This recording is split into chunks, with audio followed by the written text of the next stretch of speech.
भाजपचे नेते आणि माजी मंत्री बबनराव लोणीकरांच्या शिवीगाळाचा एक ऑडिओ क्लिप जी आहे ती सोशल मीडियात व्हायरल झाली। राष्ट्रवादीच्या राजेश टोपेंना यात ते शिव्या देताना दिसतात।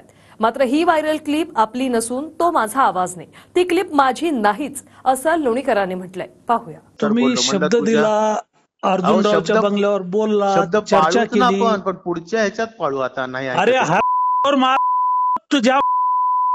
तुझ्या टोप्या कडू तो टक्कल फोडतो तुझ्या चोर कुत्रा। शिव्या देणारे हे नेते माजी मंत्री आणि भाजपचे नेते बबनराव लोणीकर असल्याची कथित क्लिप व्हायरल झाली आहे। जिल्हा बँक निवडणुकीवरून राष्ट्रवादीचे नेते राजेश टोपेंना ही शिवराळ भाषा वापरली गेली। 2014च्या सरकारमध्ये लोणीकरांकडे खातं होतं स्वच्छता आणि पाणी पुरवठा, पण व्हायरल क्लिप ऐकल्यानंतर त्यांच्याकडे शिव्यांचाही अजिबात तोटा नसल्याचं दिसतंय। व्हायरल संभाषणाआधी वाद कशावरून झाला तेही बघूया। नुकतीच जालना जिल्हा बँकेची निवडणूक झाली। इतर जिल्ह्यांप्रमाणे जालन्यात पॅनल टू पॅनल निवडणूक होत नाही। सर्वपक्षीय नेते मिळून काही जागा आपापल्या समर्थकांसाठी बिनविरोध निवडून आणतात। निवडीनंतर सर्वानुमते जालना जिल्हा बँकेचे अध्यक्ष राजेश टोपेंचे भाऊ सतीश टोपे बनले, पण उपाध्यक्ष कोण होणार हेच वादाचं कारण ठरलं। व्हायरल क्लिपनुसार बबनराव लोणीकरांचा मुलगा राहुल लोणीकरांना बँकेचा उपाध्यक्ष करण्याचा शब्द राजेश टोपेंनी दिला होता। मात्र आपले समर्थक भीमराव जावळेच बँकेचे उपाध्यक्ष व्हावेत अशी रावसाहेब दानवेंची इच्छा होती। आता रावसाहेब दानवे आणि बबनराव लोणीकर भाजपमध्येच असले तरी दोघांचं अजिबात जमत नाही। म्हणून क्लिपनुसार रावसाहेब दानवेंनी राजेश टोपेंकडे त्यांचे समर्थक जावळेच उपाध्यक्ष व्हावेत असा आग्रह धरला। इकडे टोपेंनी लोणीकरांच्या मुलासाठी शब्द दिलेला असल्यानं दानवेंना त्यांनी नकार दिला, त्यावरून भांडणही झालं। मग दानवे टोपेंमध्ये शिंदे गटाचे नेते अर्जुन खोतकरांनी मध्यस्थी केली, पण दानवेंनी यंदा आमच्याच समर्थकांना उपाध्यक्ष करण्याचा आग्रह न सोडल्यानं अखेर टोपेंनीही होकार दिला। त्याविरोधात लोणीकर समर्थकांनी राजेश टोपेंची गाडी फोडली। उत्तर म्हणून टोपे समर्थकांनी लोणीकरांच्या घरावर दगडफेकीचा प्रयत्न केला। अखेर निवडीवरून काय घडलं, दानवेंनी कसा आग्रह धरला यासाठी टोपेंनी लोणीकरांना फोन केला, पण टोपेंनी दिलेला शब्द मोडल्याचा राग काढताना लोणीकरांचा संयम सुटला। हॅलो, हा भैयासाहेब। हा भाऊ, मी तुम्हाला 2 फोन लावले, नंतर मग आता ह्याला बोललो, राहुलला बोललो डिटेल मध्ये आणि ह्यालाही बोललो गोरेंना। हा तुमचा फोन लागला नाही म्हणून मग त्यांना बोललो। 2दा फोन लावला, तुम्ही बघा मिस्ड कॉल आहे का नाही तुमचे, बोला। हा तर काय झालं आता अर्जुनराव साक्षीदार आहेत। अर्जुनरावला सुद्धा अर्जुनराव पण बोलले, मी पण बोललो, दानवेंना दोघांनी बोललो। ते म्हणले भैयासाहेब आम्हाला काही प्रॉब्लेम नाही, तुम्ही पुढे दिलं तर आमचं काय अडचण नाही, पण ह्या वेळेस आम्हाला दिलं पाहिजे। तर काय बोलणार आम्ही, मी त्यांना एवढं टोकाचं झालं भांडण। मी काल फोनवर बोललो आणि आज ते आलते आता लग्नाच्या तिथं त्या ह्याच्यात, तर मी त्यांना म्हणलं हे असं असं आहे।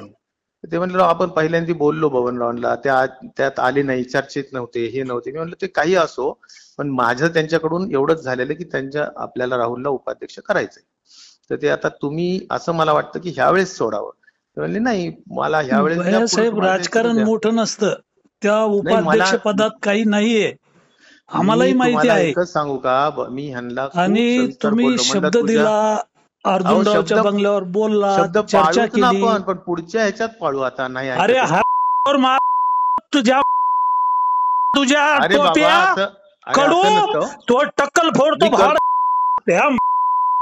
तुझ्या चोर कुत्रा। दरम्यान सदर व्हायरल क्लिप मधला आवाज आपला नसल्याचा दावा लोणीकर करतायत। माझी अशा प्रकारची कुठली ऑडिओ क्लिप व्हायरल झालेली नाही, मी काहीही बोललेलो नाही आणि मी बघितलंही नाही। ती खोटी आहे, 100% खोटी आहे। मी अद्यापपर्यंत काय क्लिप आहे पाहिली नाही। बँकेच्या निवडणुकीत तांत्रिक काही मुद्दे होते आणि तो वाद त्याच ठिकाणी संपलेला आहे। व्हिडिओ क्लिप खोटी आहे, माझी नाही। जालन्याचं राजकारण पक्षाऐवजी स्थानिक साठलोट्याच्या समीकरणांवर चालतं। भाजपच्या रावसाहेब दानवेंच्या लोकसभा मतदारसंघामध्ये राष्ट्रवादीच्या राजेश टोपेंचा घनसावंगी मतदारसंघ येतो। असं म्हणतात की लोकसभेवेळी दानवेंच्या मध्ये राष्ट्रवादीचे टोपे फारसा हस्तक्षेप करत नाहीत आणि विधानसभेवेळी घनसावंगीमध्ये टोपेंच्या आड भाजपचे दानवेही येत नाहीत। आता खोतकर शिंदे गटात गेल्यानं दानवे खोतकर युती धर्मात जरूर आहे, पण आतून दानवेंचे समर्थक जालन्यात काँग्रेसच्या गोरंट्याल यांना बळ देत असल्याची चर्चा वारंवार होते। दरम्यान गेल्या वर्षीच्या मार्चमध्येही बबनराव लोणीकरांच्याच नावानं एक ऑडिओ क्लिप व्हायरल झाली होती, ज्यामध्ये वीज अभियंत्याला शिव्या, इन्कम टॅक्सचा छापा पाडण्याच्या धमकीचा संवाद होता। मागच्याच वर्षी 4.5 लाख रुपये भरले आम्ही। यादव नावाने मीटर कोणीही राहत नाही, आम्ही तिथं राहत नाही तरी पैसे भरले। काढून नेलेले नाही सर, तुम्हाला नीट वागा, काचेची बांगडी आहे, लावू शकतो, सस्पेंड करू शकतो, तुम्हाला नीट करू शकतो।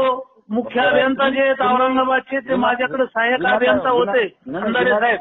विनाकारण का बोलता मला हेच कळत नाही। का बोलतो म्हणजे काय, तू मीटर काढून दिलं नाही कसं काय म्हणतो? नाही नेलेला आम्ही मीटर, मी आता मीटर आहे, आयकर इन्कम टॅक्सच्या धाडी टाकील। तुम्ही काय काय प्रॉपर्टी घेतली, कुठं कुठं पैसे कमवले, काय चोऱ्या करता, आम्ही कुंडल्या ठेवतो तुमच्या।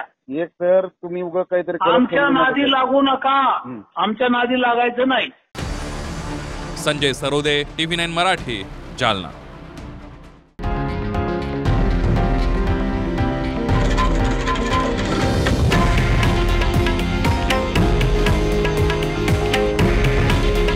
हे आहे देशातील नंबर 1 न्यूज नेटवर्क आणि आपण पाहत आहात TV9 मराठी।